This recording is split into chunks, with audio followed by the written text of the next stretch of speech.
The Queen has returned. So what did you find when you first worked with Serena? She had 13 Grand Slams. I said, you know what I think? I think you're an underachiever. I think you're an underachiever because you're so good. How can you lose so many matches every year? You should not. There is no reason to lose those matches. So imagine you would have won all of those matches, maybe not all of them, but the majority of the ones you lost. How many Grand Slams would you have today?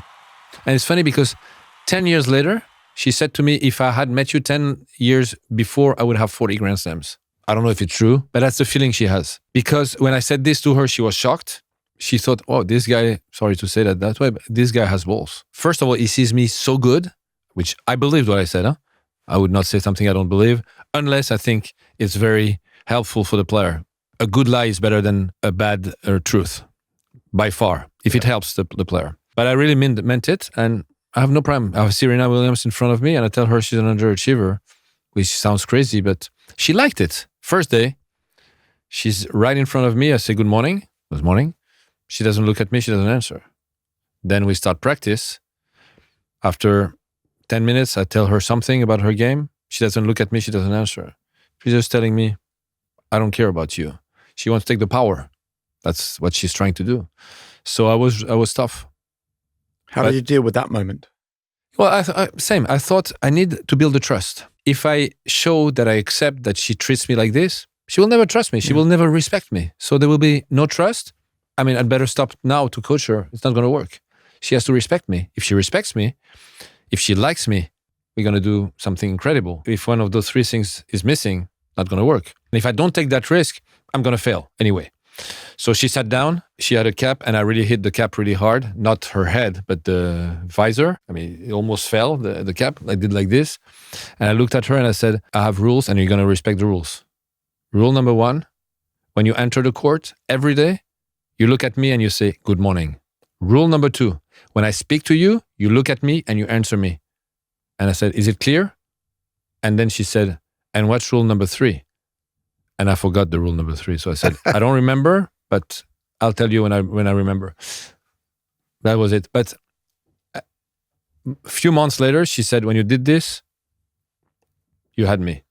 I always felt I knew her before I knew her. I mean, she was a public person and she was an incredible tennis player before I started to work with her. She had 13 Grand Slams. I always was extremely impressed. I valued her a lot before knowing her. For me, the values of high level, she had all of them. You know, when you think about champion mindset, she's the ultimate champion. I had this opinion already because I felt I knew her.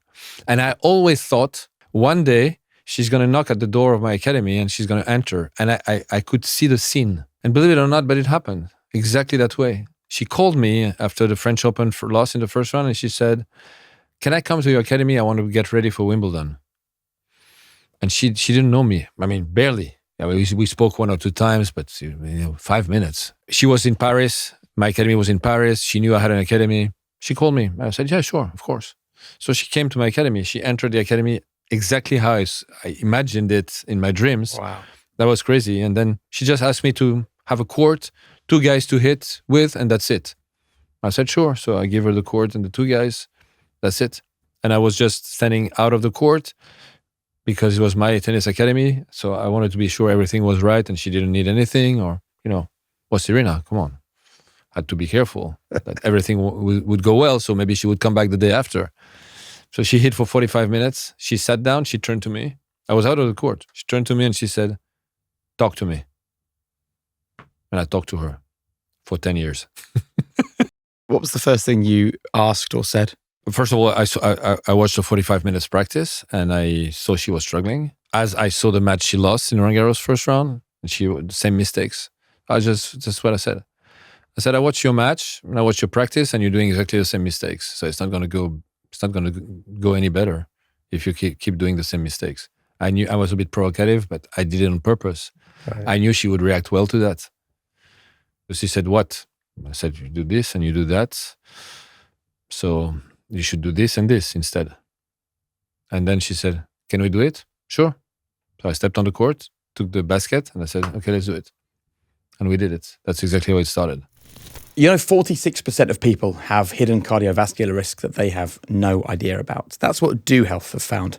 But thankfully, I'm not one of them. And I only know this because I recently took the Do Health blood test. People in my family have had issues with their heart in the past. So my results showed that my ApoB is optimal. So ApoB estimates the amount of cholesterol-carrying particles moving around your body. The more you have, the more chance there is for cholesterol to settle. The good news is mine's optimal. But I also love the fact that I've now been given a plan from Do Health. So I need to drink more water, I need to take more steps, and I really need to focus on my sleep so that I know in 4 months when I take the test again, hopefully my stats and my data will have improved. This is all about getting in front of health, not reacting to it. If you're interested, check out dohealth.co/high performance and use the code high performance and see what's really going on inside your body. Was the issue her tennis, or was the issue her mind at that point? Everything is always come together. You can't. That's the mistake that people do a lot, saying, "What's more important in tennis? Is it the mental? Is it the tennis? Is it the physical?" Everything is linked. You can't separate things. If you have a technical problem, this will have mental consequences, and maybe probably physical consequences. But it's true. I mean, everything's connected. Yeah. Now, if you ask me what's the most important, I mean, of course, it's the head, it's the mindset. By far, miles away, anything else, for sure. Yeah. You've described her as the CEO of her career. So how did you come in here as an equal rather than seeing yourself as being a subservient to her? The most important to coach someone, and I always explain that to coaches who jump too fast to other things, is to have the confidence of your player, that the player trusts you.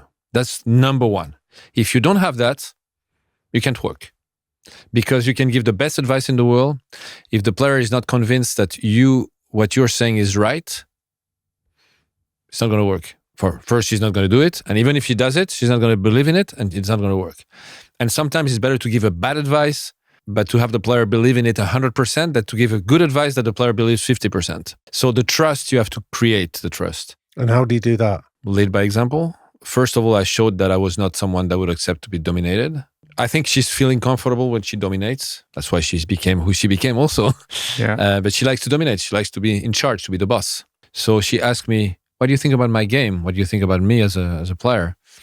And I told her things that nobody on that planet would have told her. Nobody would dare saying this to her. And she said to me, I really love the week that we had.